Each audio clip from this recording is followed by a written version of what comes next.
Hello everyone, welcome back to the Run Academy. देखिए, अगर आपने मेरे इससे जस्ट जो मैंने वीडियो अपलोड करी है, अगर आपने ध्यान से उसको स्टडी किया है तो आपको अवोगैड्रो के बारे में समझ में आ गया होगा।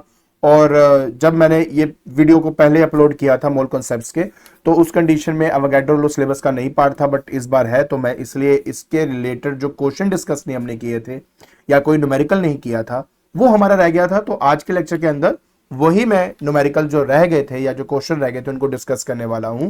इसके साथ आपका ये जो 5A एक्सरसाइज के सारे क्वेश्चन आंसर्स जो हैं या न्यूमेरिकल्स हैं वो यहाँ पे डिस्कस हो जाएंगे। और हाँ, अगर आप चैनल पे नए हो तो जल्दी से सब्सक्राइब कर लीजिए। वीडियो पसंद आती है तो लाइक करें, शेयर करें यार अपने फ्रेंड्स के साथ, ताकि हमारा ये चैनल जो है वो ग्रो कर सके। और बिना कोई टाइम वेस्ट किए चलिए शुरू करते हैं।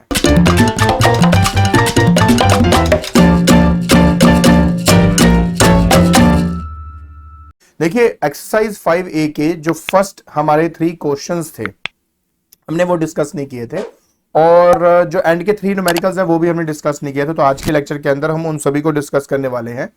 तो शुरुआत करते हैं हम अपने सबसे पहले क्वेश्चन के पहले पार्ट के साथ।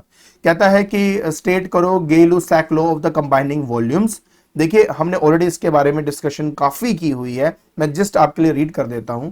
कहते हैं कि when gases react they do so in volumes which bear a simple ratio to one another and to the volume of the gaseous product, provided that all the volumes are measured at the same temperature and pressure। मतलब ये हुआ कि जो भी आपके reactants आपस में combine होते हैं, जो भी प्रोडक्ट आपका बनता है, उन सबको अगर मैं उन सबके मैं वॉल्यूम्स को मेजर करता हूं सेम टेम्परेचर एंड प्रेशर के अंदर, तो उनके अंदर एक सिंपलेस्ट रेशियो हमें मिलती है। ठीक है, मतलब ये कि जैसे कि मेरे पास H2Cl2 gives 2HCl, तो मैं कह सकता हूं कि एक वॉल्यूम हाइड्रोजन का लूंगा, एक वॉल्यूम मैं क्लोरीन का लूंगा, तो 2 वॉल्यूम मेरे जो है हाइड्रोजन क्लोराइड के जनरेट होंगे। तो ऐसे बहुत बार स्टडी कर चुके हैं, तो मैं नहीं अब ज्यादा इस डिटेल में जाऊंगा। उसके बाद नेक्स्ट आता है अवोगैड्रो लॉ। अवोगैड्रो लॉ के अंदर बहुत क्लियरली अभी हमने इसके बारे में स्टडी किया था लास्ट लेक्चर के अंदर ही। हमने कहा था कि मान लीजिए मेरे पास डिफरेंट डिफरेंट गैसेज हैं, उन सभी डिफरेंट गैसेस का मैं सेम वॉल्यूम ले लेता हूं, लेकिन सभी के सभी जो गैसेस हैं under similar temperature and pressure में होने चाहिए। तो हमने ये देखा है कि हर गैसेस के अंदर सेम नंबर ऑफ मॉलिक्यूल्स हमें उस गैस के मिलते हैं। फिर बात करेंगे what do you understand by stoichiometry. तो स्टोइकियोमेट्री की अगर मैं बात करता हूं तो बेसिकली ये एक क्वांटिटेटिव रिलेशनशिप देता है to between the amount of product and the amount of reactant जो हम यूज कर रहे हैं किसी रिएक्शन के अंदर।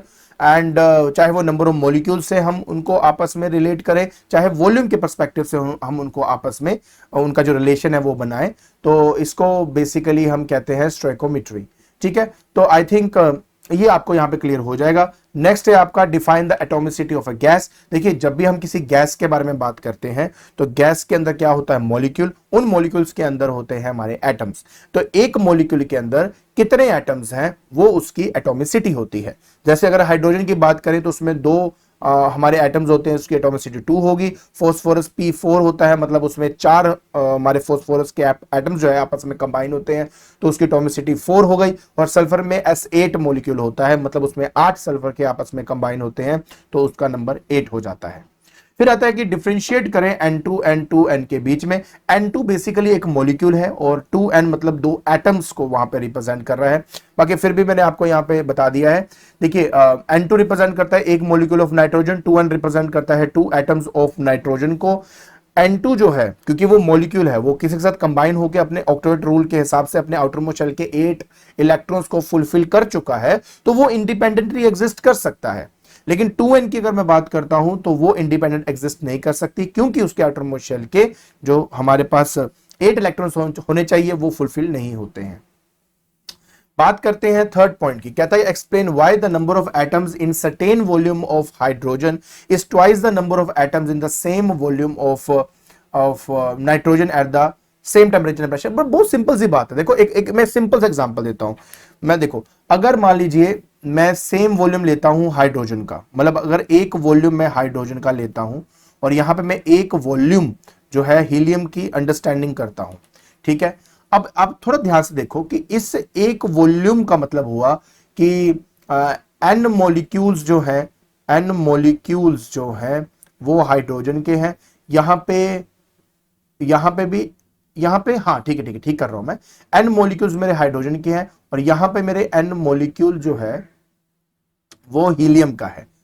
अब दोनों के सिंपल रेशियो देखूं तो इसमें सिंपल रेशियो क्यों देखें, सिंपल सी बात करते हैं कि इसके एक मॉलिक्यूल के अंदर क्योंकि दो एटम होते हैं इसलिए मैं लिख सकता हूं 2n एटम ऑफ हाइड्रोजन, ठीक है, और इसमें होता ही एक एटम है तो वो हो गया हमारे पास n एटम्स भी लिख सकता हूं यहां पे n एटम्स ऑफ हीलियम। सो अगर आप देख सकते हो अगर दोनों का सेम वॉल्यूम ले रहा हूं मैं तो क्योंकि सेम वॉल्यूम के अंदर सेम नंबर ऑफ मॉलिक्यूल्स इनके दोनों के होने चाहिए, लेकिन अगर एटम्स के पर्सपेक्टिव से बात करता हूं तो हाइड्रोजन जो है वो डाइएटॉमिक है, उसमें डबल आपके एटम्स मिलेंगे हाइड्रोजन के, लेकिन हीलियम एक मोनोटॉमिक है, एक सिंगल एटम का बना होता है, इसलिए इसमें n नंबर ऑफ एटम्स होंगे। इसलिए यहां पे बताया गया कि हाइड्रोजन है twice the number of atom as the same volume of hydrogen under same condition of temperature and pressure. बाकी फुली एक्सप्लेन करके आपके सामने यहां पे लिखा हुआ है, जस्ट एक बार रीड करना, आपको समझ में आ जाएगा। बात करते हैं बी पार्ट की। कहता है कि when starting the volume of a gas the pressure and temperature should also be given. यार ये बात बिल्कुल सही है।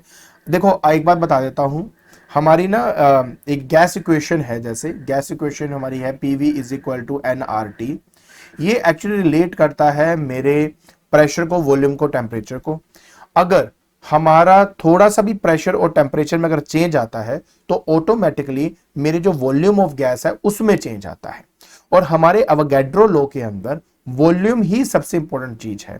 तो जब मैं किसी भी दो डिफरेंट गैसेस का सेम वॉल्यूम लेता हूं तो वो तभी ले सकता हूं अगर दोनों का प्रेशर और टेम्परेचर जो है वो सेम होगा। तो इसलिए बहुत ज्यादा इंपॉर्टेंट है कि हम वहां पे प्रेशर और टेम्परेचर जो है वहां पे दिए होने चाहिए आपके, ठीक है। तो वही चीज यहां पे एक्सप्लेन की हुई है, आपको यहां पे समझ में आ जाएगा।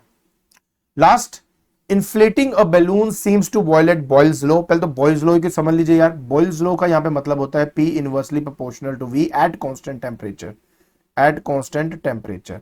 तो यहां पे हमें लगता है कि वो वायलेट करता है बॉयल्स लॉ। ऐसा क्यों लगता है? क्योंकि जब हम किसी भी बैलून को इन्फ्लेट करते हैं तो अंदर हम हवा भरते हैं, जैसे हम उसमें हवा भरेंगे उसका वॉल्यूम बढ़ेगा, बढ़ने के साथ साथ अंदर जो हम हवा भर रहे हैं उससे अंदर का प्रेशर भी बढ़ रहा है। तो इस कॉन्सेप्ट के हिसाब से तो अगर वॉल्यूम बढ़ता है तो प्रेशर घटना चाहिए, बट नहीं, यहां पे प्रेशर एंड वॉल्यूम दोनों इंक्रीज हो रहे हैं। तो इसलिए हमें लगता है कि हमारा जो बॉयल्स लॉ है वो यहां पे वायलेट होगा। बाकी इसकी एक्सप्लेनेशन मैं ऑलरेडी आपको अपनी एक वीडियो के अंदर दे चुका हूं। बाकी आंसर आपके सामने है, आप एक बार देखेंगे तो आपको क्लियर हो जाएगा कि यहां पे क्या बताया जा रहा है। क्लियर? तो इस तरह से आपके जो तीनों क्वेश्चंस हैं यहां पे डिस्कस हो जाते हैं। अब हम बात करते हैं अपने न्यूमेरिकल की। बहुत सिंपल न्यूमेरिकल है यार। देखो कैसे करेंगे।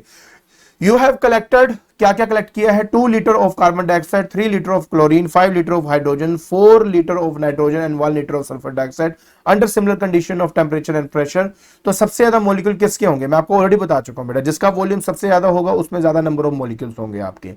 तो इन सब में मेरा हाइड्रोजन का जो है मतलब वॉल्यूम ज्यादा है, 5 लीटर वाला ना, तो सी इज द राइट आंसर। सी मतलब जिसमें 5 वॉल्यूम ऑफ हाइड्रोजन है, और लीस्ट जो होगा वो हमारा ई वाला होगा जिसके अंदर 1 लीटर ऑफ सल्फर डाइऑक्साइड हमारे पास है। अब बात करते हैं 20th की। अब इसमें बड़ी क्लियरली बोला हुआ है कि यार देखो, a gas chlorine, nitrogen, ammonium, sulphur dioxide under the same condition of temperature and pressure, the following table gives the number of gas collected and the number of molecules X in 20 liter of nitrogen. So you are to complete the table giving the number of molecules in the other gases in the term of X. Okay, बहुत simple है। पहली बार nitrogen 20 litre का जब है तो उस हिसाब से उसमें नंबर ऑफ मॉलिक्यूल X होंगे। तो अमोनिया भी 20 लीटर है तो इसमें भी आपको X ही मिलेंगे। ऊपर वाला जो क्लोरीन है वो इससे हाफ है तो ऑटोमेटिकली बेटा इसमें आधे मॉलिक्यूल होंगे, और ये तो इसका 1/4 है तो इसलिए x/4 नंबर ऑफ मॉलिक्यूल्स आपको सल्फर डाइऑक्साइड के मिलेंगे। और बस इस तरीके से आपने ये वाला न्यूमेरिकल सॉल्व करना था। बात करते हैं 21 की। कहता है 150 cc of gas A contains X molecule, how many molecules of gas B will be present in 75 cc of gas B और A और B under similar condition of temperature and pressure. देखो सिंपल सी बात है यार, 75 150 का half होता है, इसलिए B के अंदर हमारे पास X/2 मॉलिक्यूल्स होंगे। आई होप अब तो ये आपको समझ में आ गया होगा किस तरह से मैं अप्लाई कर रहा हूं, क्योंकि under similar condition of temperature and pressure अगर सेम वॉल्यूम लिया जाता है तो सेम नंबर ऑफ मॉलिक्यूल्स होते हैं, अगर वो दूसरा वाले का आधा मैंने ले लिया है वॉल्यूम तो आधे उसमें नंबर ऑफ मॉलिक्यूल्स आपके रह जाते हैं।